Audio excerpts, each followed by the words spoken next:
মুখ্যমন্ত্রীর বৈঠকের পরেই হোয়াটসঅ্যাপ গ্রুপ তৈরি হলো ওয়েস্ট বেঙ্গল তৃণমূল কংগ্রেস লেজিসলেটিভ মেম্বার্সের। এই নামেই তৈরি হয়েছে গ্রুপের অ্যাডমিন অরূপ বিশ্বাস।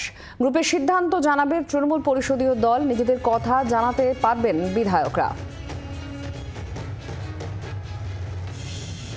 অনুশাসন শৃঙ্খলা বাড়ানোয় জোর দেওয়া হয়েছে তৃণমূলের। এবার হোয়াটসঅ্যাপ গ্রুপ তৈরি করা হয়েছে। এই হোয়াটসঅ্যাপ গ্রুপ বিধায়কদের নিয়ে তৈরি হয়েছে। প্রবীর চক্রবর্তী আমাদের প্রতিনিধি আমাদের সঙ্গে আছেন। প্রবীর, অনুশাসন শৃঙ্খলায় জোর দিয়েছে তৃণমূল কংগ্রেস, তারই কি এটা অন্যতম একটি পদক্ষেপ?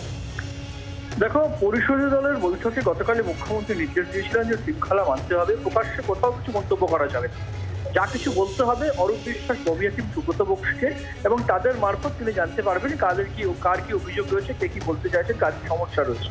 এবং সেদিনই গতকালই মুখ্যমন্ত্রী অরূপ বিশ্বাসকে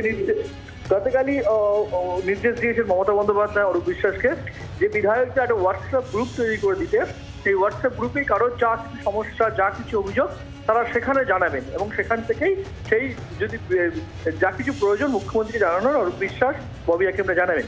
সেই মতোই আজকে কিন্তু বিধানসভায় হোয়াটসঅ্যাপ গ্রুপ তৈরি করে দিল তৃণমূলের যে শৃঙ্খলা রক্ষা কমিটি, যার কমিটির অন্যতম সদস্য হচ্ছেন যে অরূপ বিশ্বাস, পরিষদীয় দলের বিধানসভায়। সেক্ষেত্রে দাঁড়িয়ে এই গ্রুপে এবার সমস্ত বিধায়করা তাদের অভাব অভিযোগ জানাতে পারবেন, এবং এই হোয়াটসঅ্যাপ গ্রুপ থেকে মুখ্যমন্ত্রীর কানে পৌঁছাবেন কি তাদের কি সমস্যা। কিন্তু কোথাও কোনোভাবে প্রকাশ্যে কিছু বলা যাবে না বলেই গতকাল কড়া নির্দেশ দিয়েছিলেন মুখ্যমন্ত্রী, এবং তার জন্য এই হোয়াটসঅ্যাপ গ্রুপ তৈরি করার নির্দেশ দেওয়া হয়েছিল। সেই গ্রুপ আজকে তৈরি করা হলো। ইতিমধ্যে 225 জন বিধায়ককে সেখানে ইনক্লুড করা হয়েছে বা যুক্ত করা হয়েছে এই নতুন হোয়াটসঅ্যাপ গ্রুপে। বাংলার আওয়াজ, বাঙালির আবেগ, জি 24 ঘন্টা।